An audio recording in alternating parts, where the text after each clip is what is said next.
Sebelum kita pergi dengan lebih lanjut, saya ingin mengenalkan diri saya terlebih dahulu. Nama saya Muaz bin Muhammad Mazuki. Nombor matrik S59517. Program pengajian Ijazah Sarjana Muda Kaunseling dengan Kepujian tahun 1.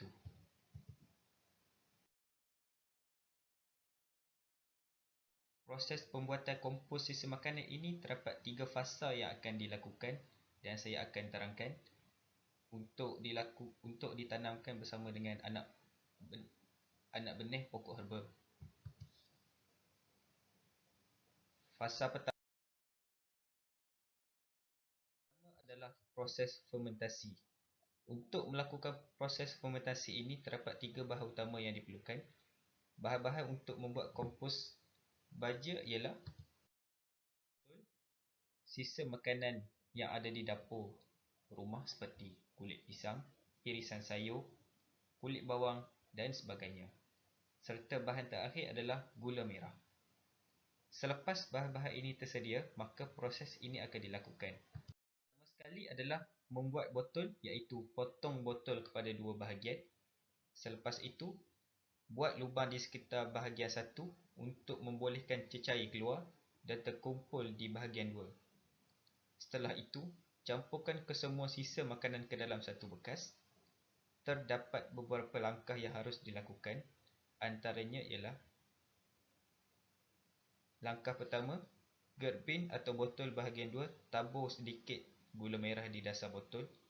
Langkah kedua pula, masukkan sisa makanan sekitar 2 cm.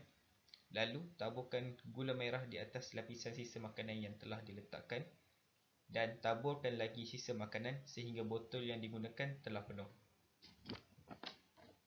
Setelah itu, tutup kompos dengan rapat dan kemas agar tiada udara.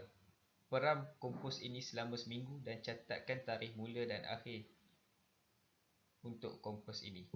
Lepas 1 minggu, proses fermentasi ini dilakukan, kita pergi kepada fasa 2 iaitu proses pematangan. Perapkan sisa makanan dengan tanah untuk dijadikan bahan menanam, baja menanam. Proses ini perlu mengambil masa selama 2 minggu di dalam bekas yang tertutup.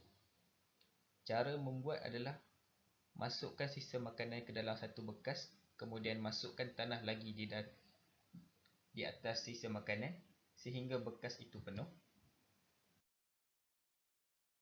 Setelah itu, masukkan cecair dari sisa makanan ke dalam campuran tanah dan peram ia selama 14 hari atau 2 minggu. Lepas 2 minggu melakukan proses pematangan, kita pergi kepada fasa 3 iaitu aplikasi kompos pejal matang untuk tanaman. Kita perlu mempunyai pasu yang sederhana besar untuk menanam anak benih pokok herba seperti pokok halia dengan menggunakan kompos baja yang telah dibuat selama 3 minggu. Cara menanam adalah masukkan kompos baja ke dalam pasu dan tanamkan anak benih pokok herba serta siram sekali lagi cecair daripada sisa makanan. Hasil yang dapat kita lihat adalah pokok herba dapat tumbuh dengan lebih subur dan lebih baik.